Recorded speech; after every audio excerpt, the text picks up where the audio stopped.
Ang Pilipinas po ay madalas salantahin ng iba't ibang kalamidad at noong 2004 nga po naganap ang isang malaking landslide sa Quezon at ngayon po ang pagbangon muli ng Reyna area o ng Real, Infanta at General Nakar sa tulong ng iba't ibang ahensya ng pamahalaan at ng simbahan. Ito po panoorin natin.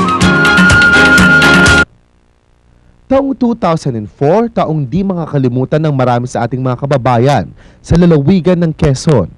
Matapos salantahin ng landslide at kumitil ng maraming buhay at nagwasak ng napakaraming ari-arian sa Real, Infanta at General Nakar sa Quezon. Kasamang nabaon sa makapal na putik ang mga pangarap at kabuhayan ng mga magsasaka dito. Isa na sa kanila si Mang Anghel. Malaking punong tubig at lupa ay natabunan po ang aming mga datihang binubukid na palayan na aming tinataniman. At ang mga epekto pong aming maituturing ay katulad ng pagkatabo ng banlik na hindi na namin mataniman ng palay na katulad ng aming pagtatanim nang hindi pa kami dinadanan ng kalamidad. Malaking hamon noon ang isalba ang mga taniman na natabunan ng makapal na putik.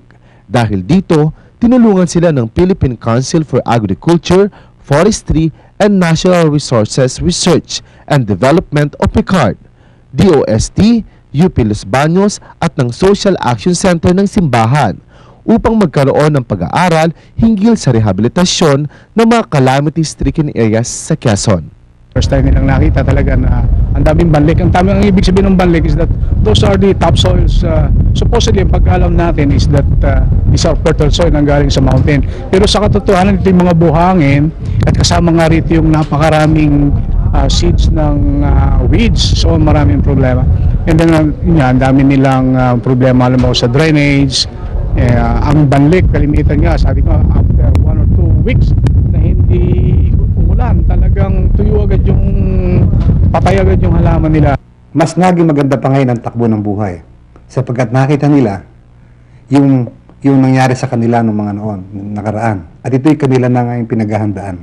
Natuto na ang mga taga Real, Infanta, Nakar at ang buong lalawigan ng Quezon sa nakita naming problemang nakaraan. So dahil doon sa problema naming natuto na kami.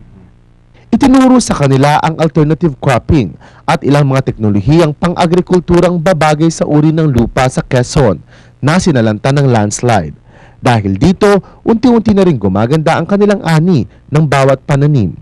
Pong una, ang amin pong palayan, lahat-lahat ay umaani ng mahigit 100 kaban. Paano po kayo bumangon? Ay kumbaga man po, ay sa ngayon, medyo nakakabangon na kami. Hangad po ng service on the go na muling manumbalik ang sigla at saya ng mga kababayan natin dito. Kaya saludo po kami sa mga tulad ng DOST, PICARD, UPLB, LGU at simbahan na umaalalay sa rehabilitasyon ng ating mga kababayan. Mula po dito sa Infanta, Quezon, ako si Alvin Sahera para sa Service on the Go.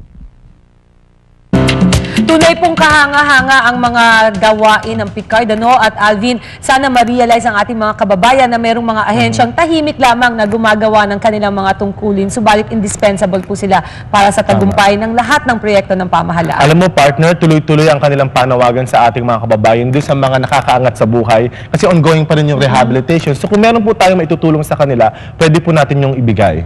Okay, nagpapatuloy po ang ating talakayan. Kasama pa rin ang mga batang-batang entrepreneurs mula sa Lasal dati at UST po, no? At yung mga thesis nila, ginawa na nilang mga negosyo. Tatanungin namin, how affordable naman itong mga produkto ninyo, itong mga flippers, Ruby? Actually, yung chinelas, 300 for the kids, tapos yung pangmalaki, 350. Much, ano siya, cheaper compared dun sa mga and the quality is comparable. Yeah. Yung pinaka-base is 300 or 350 pero yung Dun mga sa studs, may additional fee ba to? Yeah, yung studs kasi 100 siya, yung sa tapos pag character is 120. Are you aiming for the high-end market, Ruby? Yeah, medyo, oo. Pero kasi yung quality niya is for the yung ganong rin. merkado. Merkado rin. Si Ruby po, Merkado. mga kaibigan, ay nagsimula lamang ng negosyo ngayong nakalipas na Oktubre, no? Wala pang kalahating taon. And ikwento mo sa amin gaano katagumpay yung pagtsatsyangge, pagbenta mo nung December. Actually kasi nung nag-start kami ng business, una sa studs lang, maliit lang yung capital, pero nung nag-venture kami lang sa slippers, it will cost a lot. We borrowed from the bank and then nabayaran yung fully paid na yung sa Wow. bank. So yung return of investment was Alright. good. Ang galing-galing naman nun. Siguro That's for great. Charles, pwede mong sagutin itong isang question from Paranaque, Jaime Aguilar. What character should one in order to have a good business prospect? In other words, ano bang character values na dapat taglayin ng isang young entrepreneurs para magtagumpay sa negosyo? Actually, sa akin, passion.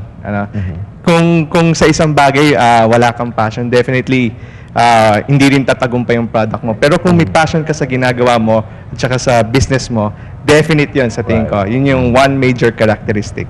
What about Raymond? Anong share mo? For me, yung determination mo talaga to achieve. Kasi without that determination, hindi ka maghihirap eh. Hindi ka maghihirap para sa ginagawa mo talaga. Okay. Okay. Okay, bago natin pagpatuloy yung ating discussion na talakayan, magpapasalamat muna tayo sa ating mga guests. At siguro hingilan natin yung nilang mga contact numbers para kung may interested na bumili sa inyo at mag-wholesale. Yung number namin you can call me at 0917-568-4554 or 0917-321-5620. We also have a store in St. Francis Square, ground floor. You can see it. Flippers. How about you? Sa amin naman po, makokontakt nyo po kami through our website, www.greenminds.vze.com. Okay.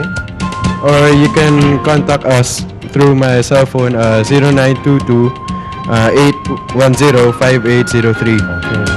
Thank you so much for gracing our show. Pero bago po tayo tuluyang magtapos, meron pong sinamahan ng service on the go na isang community service sa panguna po ng AFP CRS Community Service sa Krame. Ito po panoorin natin.